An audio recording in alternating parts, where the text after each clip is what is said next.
All right, what is going on, guys? SteelTwins back at you with another video and with our 2021 Pittsburgh Steelers NFL mock draft. Draft season is just around the corner. Actually, not draft season's here. The draft itself is just around the corner. Two short weeks away in Cleveland, Ohio, of course. It is fastly approaching, and I can't freaking wait. And as you guys can see, we are sporting the official 2021 Pittsburgh Steelers draft cap, the draft hats, which, of course, every year are a subject because not everyone likes them, not everyone hates them. We collect them every year, so we're going to be sporting them throughout the rest of draft season and, of course, in future vids. And speaking of the future, we're going to get right into our 6th mock draft, which, let's just say that we are going to include a trade-back scenario one last time before our finale. This mock will include a trade-back scenario, which is pretty rare from Kevin Colbert. In fact, I don't think it ever happened. I think we're correct on that. So and it's something that the Steelers should strongly consider doing, especially considering that guys that we are looking at and possibly thinking about getting in the first round could not all be there. Which, in my opinion, the two top options right now are Najee Harris and Travis Etienne from Alabama and Clemson, respectively. Now, it's very possible that they could both be there, but it's also sneakily possible they could both not. Of course, we all know Miami needs a running back, a running game. What better than to connect that Alabama duo with Tua and Najee in the backfield for Miami, of course. And Etienne, man, he could go to Arizona, even though they just picked up James Conner. Well wishes to James Conner. I'm going to miss you here in the Berg, man. You always have a home here, of course. But obviously, maybe even the New York Jets, which pick right before us at 23, they need a running back. They have no running backs right now. They're going to need a running back for what I would imagine will be Zach Wilson at number 2. Of course. So, it's possible they could both not be there. And at that point, this is when the Steelers really start opening the playbook a little bit. Do they go best player available? Do they go a specific position? Or do they trade back? In this mindset, we're going to go with the fact that they trade back for once. Kevin Colbert actually trades back. And the one team that he will trade back with is someone he has great history with. Yes, he does. The Miami Dolphins. Now, we've done a similar trade, in which I believe was our 2nd mock draft of draft season, in which we had the Steelers trading the 24th and I believe next year's 5th for the 36th and the 81st pick. This one's going to be pretty different. In fact, what will happen is the Pittsburgh Steelers will trade, obviously, the 24th pick and the 128th pick, which is their first 4th rounder, in exchange for Miami's 36th overall and 50th overall. 2 second-round picks. Now, I understand it might be a little bit more hefty on the Miami side to get rid of 2 second-round picks to trade back into the first round. Here's how I'm looking at it. Let's say they go possibly a Jamar Chase and a Najee Harris. They need edge. And at that point, if a guy like Kwity Paye drops or hometown familiar face in Jalen Phillips or even Gregory Rousseau, and they got to get in front of teams like the Cleveland Browns who are desperately trying to find a guy beside Garrett despite the Clowney news, the Baltimore Ravens who have lost pretty much all their pass rushers outside of Bowser, and even the Jaguars who finished second to last in sacks last year, second fewest sacks last year. They got to get in front of some edge-needed teams. Yes, they do. Pretty badly. And Kevin Colbert has never traded back. If I'm correct, correct me if I'm wrong. If this is going to be the one year he actually trades back, better yet, trade out of the first round, he's going to want something pretty hefty because it's something he's never done. And that will be at the cost of Miami's 2 second-round picks. As, of course, Miami has the capital to trade such and still get other needs later on. Of course. And we sweeten the deal with our 4th rounder, of course. So we give him one of our 4ths because we have 2 4ths. So we give him one and we get 2 second-rounders out of it. Correct. Now we have 4 day 2 selections. Yes, which is the 36th, the 50th, the 55th, and I believe the 87th. Yes. So now, the mock draft will start with the 36th overall pick in the 2021 NFL Draft. The Pittsburgh Steelers select Asante Samuel Jr., cornerback out of Florida State. This could be a shocking name for some of you guys. Specifically because, well, if the Steelers trade back and Najee and Etienne aren't there at 24, why couldn't they go a guy like Javonte Williams, who, of course, both of us in the Los Steelers Nation would just love in the black and gold. Of course. But the way I look at it, look at the team right before pick number 36. It is the Atlanta Falcons, Who's their running back? They have no running back. Who is their number one? Mike Davis was a free agent signing. He's not a number one. He proved he can be a great backup like he did last year in Carolina, but he's not a number one. And Arthur Smith, who is the Falcons' current and new GM, has said he wants to improve that rushing game. So it's very possible that the Falcons could be, in my opinion, the sleeper team for Javonte in round 2 if he were to last. Just throwing that out there. No, it's heavily possible, especially with how he was with Tennessee and a running back like Derrick Henry. Correct. So you could get a Derrick Henry Jr. on that team. Imagine that. For sure. At that point, the top 3 running backs are off the board, and you could say there's a gap when it comes between those top 3 running backs and the remaining class. At that point, they go one of the guys that they have been heavily invested in, specifically Mike Tomlin, Asante Samuel Jr., who is a cornerback. Now, corner is arguably a need because we, of course, lost Steven Nelson. Cameron Sutton can be moved outside, but we don't have a guy in the slot. We do not have a reliable slot cornerback. Now, the thing about Asante Samuel, he can start in the slot this year, but move his way outside next year when, and I believe when I say when because I think he'll be gone, when Hayden leaves opposite of Sutton. Now, the thing about Samuel is he is 5'10", 180. So he's pretty short, pretty light. You know, he has the ideal body of a slot corner in the next league. And that's where he would start. Day one, but he would start in the slot. But people have been given crazy comparisons of Jair Alexander when it comes to Samuel. And I'm not going to lie, I kind of see it. No, you can really see it. Asante Samuel is a hell of a cornerback. Coming out of Florida State, the guy's reliable, the guy's versatile, the guy's got an eye for the ball. He's very quick. He's a hell of a defensive back, man. Had 29 pass deflections in 31 career games, including a career-high 3 interceptions last year in 8 games. This guy can play the ball, man. He can. Now, there has been some discussion of Steelers fans all over social media that he could be a heavy sleeper pick at number 24. Which is, of course, a dark horse. Yes. But you can even get him here early second round with the 36th overall pick from Miami due to the trade. And yeah, exactly. Get some trade bait out of it and still get your guy right here. And one of the biggest things that drives the Steelers to a guy like Samuel, just look at his name. Asante Samuel Jr. Yeah, we all know who his father is. One of the best cornerbacks of all time. Probably even in the last era, I'd say, the last 20 years. He was a freak for the Patriots and the Philadelphia Eagles. An absolute monster.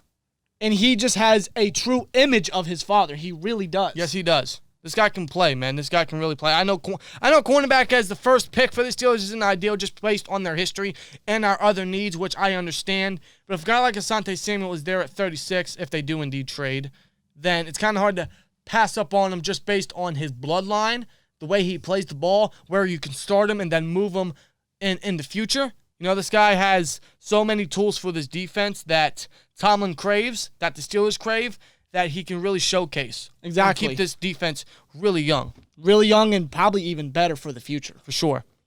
Now, with the 50th pick, via Miami, of course, the Pittsburgh Steelers select Landon Dickerson, center out of Alabama.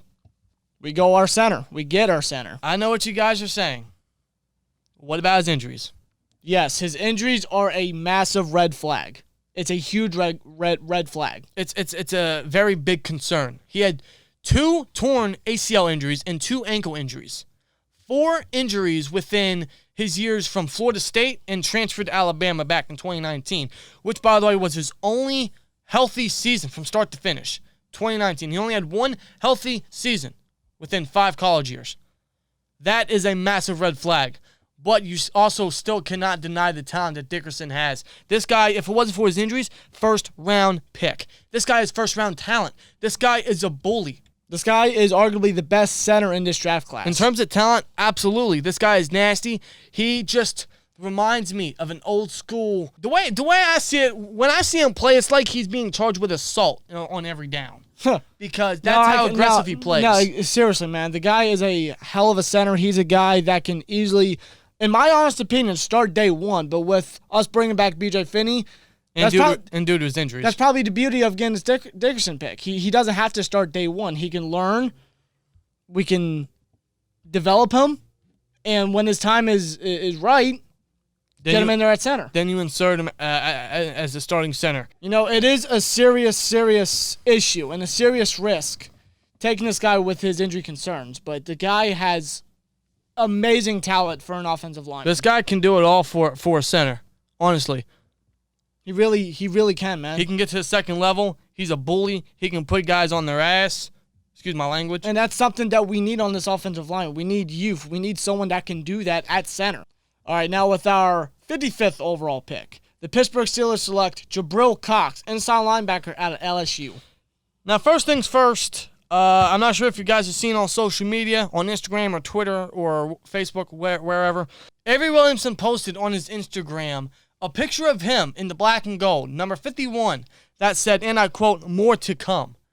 Now, that's a little strange, a little odd, because that really signals that he might be back. Otherwise, why would he post a picture of him in the black and gold in a Steelers jersey with the title "more to come"? It sure sounds like he's coming back. It really does. And if that's the case, inside linebacker is completely out the picture. But no news has confirmed that yet. Thus, we're putting Jabrill Cox in this mock. And if Williamson isn't back and inside linebacker is surely a big need, then I think Cox would be just the perfect guy beside Bush, just based on the name, you know. Bush and Cox, of course, but you can't deny the guy's talent as well. In all seriousness, this guy is exactly what we need beside Devin Bush. This guy is he has the silent speed you like. He has the ideal build, 6'3", 232. Could put on a little bit more muscle, but I love his height, man. This guy is also terrific in coverage. Which is what we need in a covering linebacker, because you know how our defensive coordinator likes to put linebackers on wide receivers. But with Cox, you wouldn't have to worry about that. First of all, he transferred from North Dakota State to LSU to increase his draft stock. But it turns out that wasn't the only thing he increased, because he had 3 interceptions in his lone season with LSU last year, as well as 5 pass deflections. Again, he's terrific in coverage. Perfect coverage inside linebacker. He has the height, the speed, and the coverage ability we need to allow Bush to be Bush. And Cox, with his size, speed, talent, and potential, and pairing him with Bush, it'd be amazing.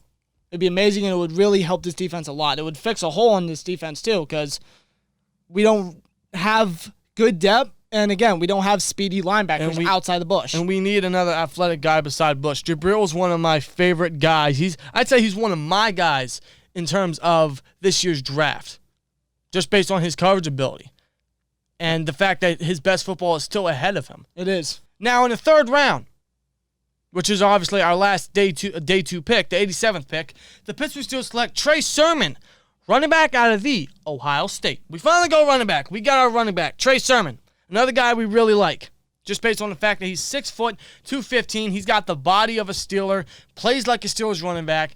The fun fact, he's only 22 years old. So he's still young. He's still got a lot of years left in him. And the beautiful thing about it is the Steelers have met with him, and they have told him that they love his game. They love his style. So if the top 3 running backs that they, I'm sure, have huge interest in are gone and they want to wait till round 3, Sermon could very well be their guy, and I think that'd be great value right there. Sermon has the potential to be a starting caliber running back. Day 1 might be a little bit more up in the air. That'll be determined via camp, but I do like Sermon a lot, man. You can't deny his potential. He's versatile. He's a guy that can run you down, run you over. He's also a guy that can catch off the backfield. Not too bad in pass blocking either. The guy, in my honest opinion, is a very, very underrated running back. And I feel like whichever team he goes to, he's going to shine. Yeah. He reminds me a lot of Cam Akers from last year. He really does. That's a good comp, I'd say. He's very physical. And, he's not the fastest guy. He doesn't show a lot of great speed. He doesn't have great breakaway speed, but that's what Anthony McFarland's for. And again, the beauty about Sermon, he has no problem sharing carries, which I'm sure in Canada's system we're going to see a lot. With Benny Snell football, Anthony McFarland, that's a speed, change of pace guy, and a guy like Sermon who could very well be the day 1 guy, number 1 running back on the depth chart. And with the running back committee we be going with, that keep all the guys fresh, Sermon has no problem with that because he did it at Oklahoma, and he even obviously did it in Ohio State. This guy was one of the main drivers when it came to Ohio State's championship run, which obviously and unfortunately he went down in the first play of the championship game, which sucked because I would like to see what he'd do on a truly big stage. But seeing what he did to get Ohio State there still shows you the type of potential he has. Very remarkable, too. Now, he didn't show up till late, but he showed up when it mostly mattered, honestly. So, I do like Sermon a lot. I think this guy has starting potential. Day 1 starter might be a little bit more up in the air just based on our running back room. But, of course, that'll be determined in camp. But I like Sermon just based on his youth, his physicality, the way he plays, which just embodies a Steeler, and his versatility, pass protection, and his ability to split carries. Yeah. Which hopefully we see a lot from Canada. And I really think that he could really fix our rushing game a lot because we all know it needs to be fixed. Sermon could be that guy. Absolutely. Now, in the 4th round, we finally reached day 3. In the 4th round, with the 140th pick, the Pittsburgh Steelers select Robert Jainsey, offensive tackle out of Notre Dame.